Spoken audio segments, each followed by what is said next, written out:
Let's have now the solving part. So we still have the figure parallelogram STUV, and this is our first given or problem.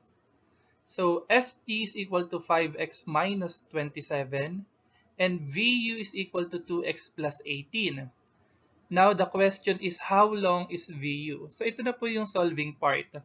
Ngayon, wag po kayong ma-overwhelm. So gagawin po natin to step by step at kung ano yung sequence na kailangan yung gawin. Ano ba ang una nating dapat gawin dito? So we're going to identify first kung ano yung mga given. So ang given dito ay ST at VU. So yan po ang una natin gagawin, ST and VU. Now, i-check niyo sa figure kung nasan yung ST at VU or kung ano yung ST at VU. So we have here ST, nasa ibabaw na side, and VU. So after that, so you observe, ano ang meron sa ST at saka sa VU? So this time, dito na natin i-apply yung property ng parallelogram. So again, ST and VU. So the property na pwede natin i-apply dito ay yung opposite sides are congruent. Tama? So ST and VU are congruent. So that is the conclusion now. ST is congruent to VU. Ngayon, so we are just starting. So hindi pa nga natin ilalagay yung mga given talaga natin na expression. So after having the equation here, ST is congruent to VU, so ito yung parang magiging template natin. We're going to replace the values. So dito na mag-uumpisa yung ating solving. So the next step, after getting the statement here, ST is congruent to VU, is to replace the value. Ano ba ang equivalent ng ST? Ang ST ay 5x minus 27. So papalitan natin yung ST ng 5x minus 27 as well as VU. Gagawin natin 2x plus 18. And instead of writing congruent, so we're going to use the equal sign. So wag po malito ha. So pinalitan ko lang po yung ST ng 5x minus 27, which is the value of ST, and yung VU ay 2x plus 18. And of course, they are equal based on the property kasi nga opposite sides are congruent. So from here, so dito na natin i-manipulate yung ating equation. So sana natatandaan niyo pa kung paano mag-solve ng equation. So the first thing we have to do here in our equation is pagsama-samahin yung mga like terms. So search for like terms, kung ano ibig sabihin yan. So we have here 2x. So paano ang like terms dito pala ay yung 5x at saka 2x. Like terms yan. And the other like terms are negative 27 and yung 18. So kailangan natin gawin dito ay pagsamahin natin sila in one side. So kasi yung 5x ay nasa left, yung 2x naman ay nasa right. Kung magkaiba sila ng side, hindi natin sila pwedeng i-combine. So what we're going to do next is to do the transposition method. So kaya yung 2x, ang gagawin natin, ililipat natin dun sa left side ng equation. And we are not yet done. Kailangan pagsamahin natin yung negative 27 at saka yung 18. So ang gagawin natin yung negative 27 ay ililipat naman natin sa kanan. At ang mangyayari dyan, so this will be our new equation. Ayan. So 5x minus 2x is equal to 27 plus 18. So ang ginawa natin i-check nyo. So nilipat natin yung 2x sa kabila. Okay? Ngayon, when we are doing the transposition method, so kung ano man yung nilipat natin, which is yung 2x, pag nilipat natin yan sa kaliwa, so magbabago yung sign. Kaya kung mapapansin nyo, so yung 2x dito ay naging negative. So that's why we have here 5x minus 2x. Ang kasunod naman, yung negative 27 ay nilipat natin sa kanan. So kung negative 27 yan, so magiging positive yan. So kaya naging positive 27. And then i-rewrite lang yung plus 18. So kaya ito yung naging equation natin. And we are not yet done. So we're still going to continue. So combine or simplify. So 5x minus 2x is 3x. And 27 plus 18 is 45. So the next equation will be 3x is equal to 45. So again, bakit naging 3x is equal to 45? So 5x minus 2x is 3x. And 27 plus 18 is equal to 45. So from here, no, ito kanina equation natin. So ito na lang siya. So malapit na natin makuha yung value ng x. So ang goal natin dito is to isolate the value of x first. Now, so paano natin gagawing alone yung x? So we need to isolate x. So we have to remove 3. And to remove 3, so we're going to divide both sides by 3. So the left side, divide that by 3. And the right side, divide that by 3. So if you still remember in our first quarter, so meron tayong tip na what or do it to the left, do it to the right. So when we divide 3 to the left, so we have to divide 3 also to the right. And with that, we will be able to cancel 3 and x na lang yung matitira. So therefore, simplify pa natin tong 45 divided by 3. So the answer here will be 15. So x is equal to 15. Kinancel na natin yung 3, kaya x na lang yung natira. And then 45 divided by 3 is equal to 15. But wait, this is not yet our final answer. So let's go back to the question. So ang tinatanong dito is how long is VU? So gano'n daw kahaba ang VU? And 15 is not yet the correct answer. Hindi pa ito yung VU. Value pa lang yan ng x. So the next step is to rewrite the given VU. Ang VU ay 2x plus 18. And ito yung dapat natin i-compute para makuha natin yung sagot na how long is VU. And ito yung dahilan kung bakit natin kinompute yung x value. Kasi pag walang x value, it will remain as 2x plus 18. But since we already have the value of x, so what we're going to do here is to replace the value of x with 15. So ganito po magiging itsura niyan. So 2 times 15, nireplace ko lang po yung x naging 15 plus 18. So number na siya lahat. So kung number na lahat yan, so we can simplify that. So after that, so we're going to simplify. So 2 times 15 is 30. And then 30 plus 18, so that is 48. So therefore, here in our solving, the value of VU is 48.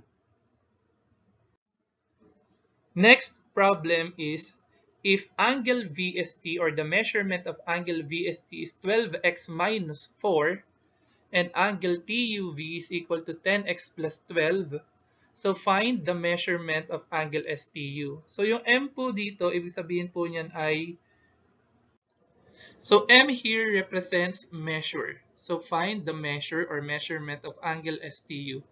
So again, so the first thing we have to do is to look for the given. Ang given dito ay angle VST and TUV. So after that, so i-observe nyo yung VST and TUV dun sa figure natin at tingnan nyo kung ano yung relationship ng dalawa para malaman natin kung ano yung property na pwede natin gamitin. So we have here VST. So ito po yung VST. So yan po. And then TUV is here. So, TUV. So, ito po ang TUV. TUV. Now, so observe, anong property in parallelogram ang pwede nating gamitin dito? So, we have here VST and TUV. So, the property is opposite angles are congruent. So, after identifying the property, so let's have now the equation or the statement or mathematical statement. So opposite angles are congruent. So ano yung dalawang angles na congruent? So we have angle VST is congruent to angle TUV.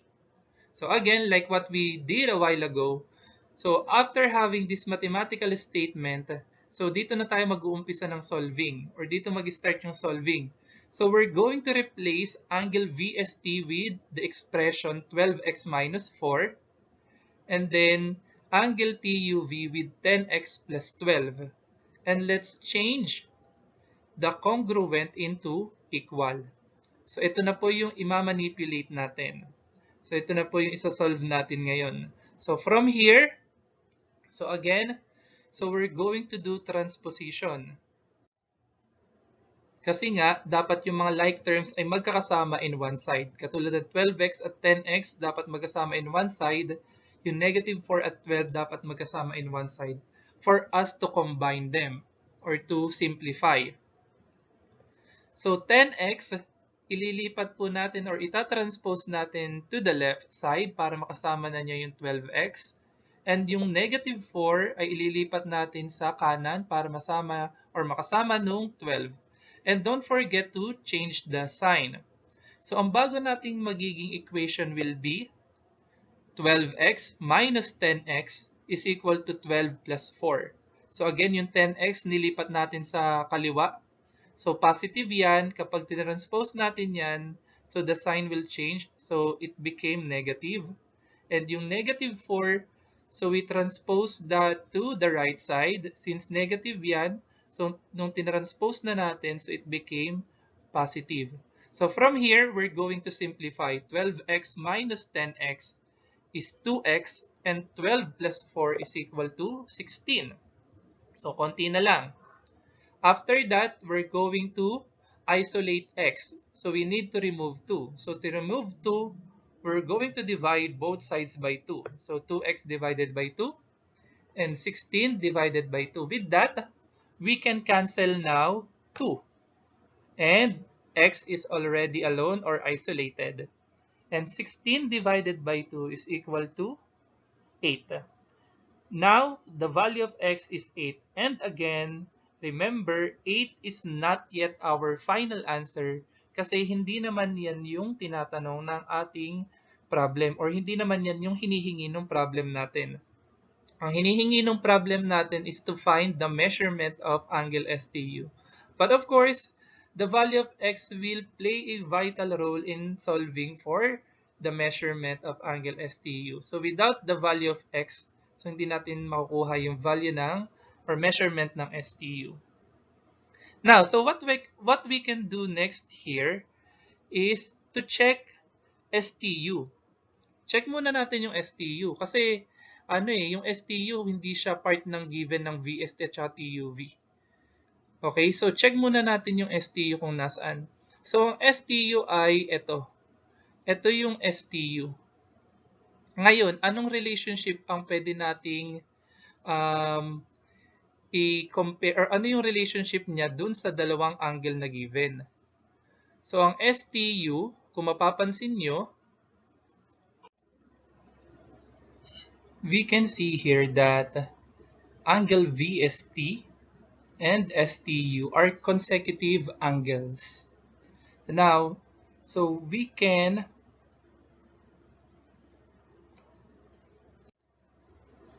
use VST 12x minus 4 and then we're going to replace the value of x so that we will have the measurement of VST. So we're going to replace the value. So x, we're going to change that into 8. So now we have VST is equal to 12 times 8 minus 4. And then if we're going to simplify this, so the answer is 92 degrees. So 12 times 8 is 96 minus 4, so that is 92. So the measurement of angle VST is equal to 92 degrees. Now, since angle VST and angle STU are supplementary angles, so why? Because consecutive angles are supplementary, so that is based on the property of parallelogram. So we can have VST plus angle STU is equal to 180 degrees. So next one is to substitute the value of VST. So 92 degrees plus angle STU is equal to 180 degrees. Now, to get the value of angle STU, so we're going to transpose 92 on the right side so that angle STU will be alone or isolated. So next one, we will have angle STU is equal to 180 minus 92. So ito yung hinahanap natin ngayon para makuha natin yung measurement ng angle STU. So we're just going to simply subtract 180 by 92. So the answer here will be the measurement of angle STU is 88 degrees. So that is the answer that we are looking for. Let's have the next example. So still we have the parallelogram STUV.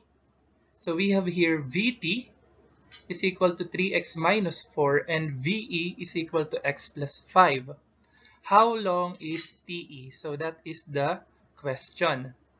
Now let's take a look again at the given VT and VE. So VT is a diagonal and VE, so ito po yung kalahati ng VT. So again, ang VE ay kalahati ng VT. Now, so the property that we can use here is diagonals bisect each other. Now, ano ang ating ma-form dito na mathematical statement? So we can have VT is equal to 2VE. So paano nangyari yun? Dahil nga ang VT ay is equal to 2VE. So, dalawang VE, ang measurement ng dalawang VE will be equal to VT.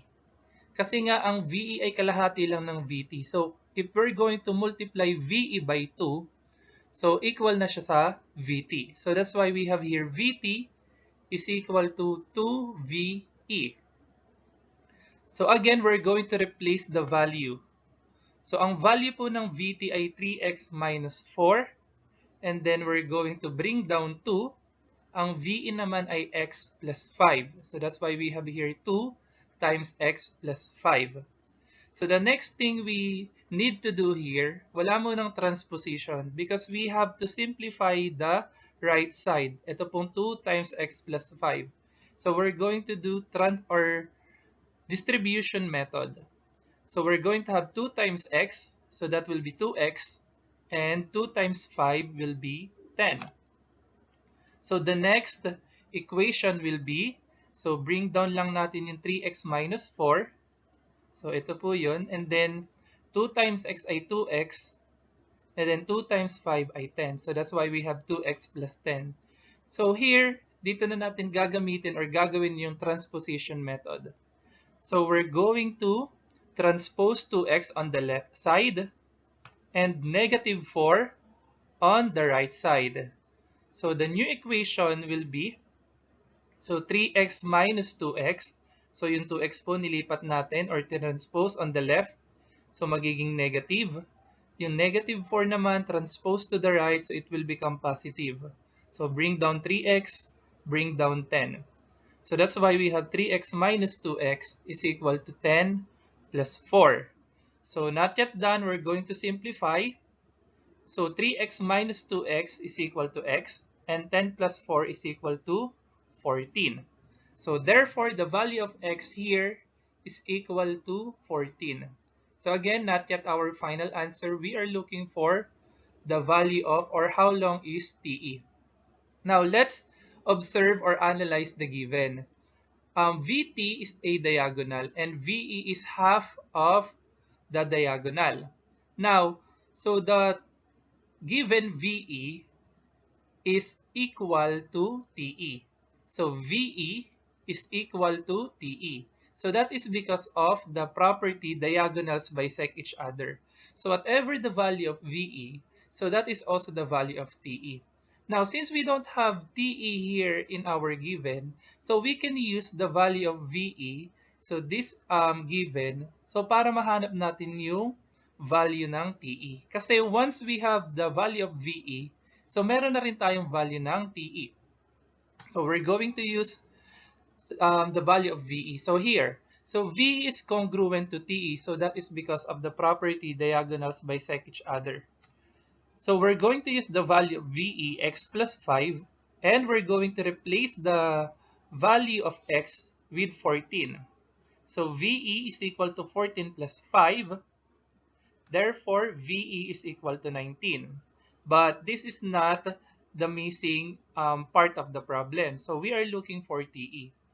Since VE is congruent to TE, so we can say that TE is also equal to 19. And that is our final answer. So that's how you solve problem involving the properties of parallelogram.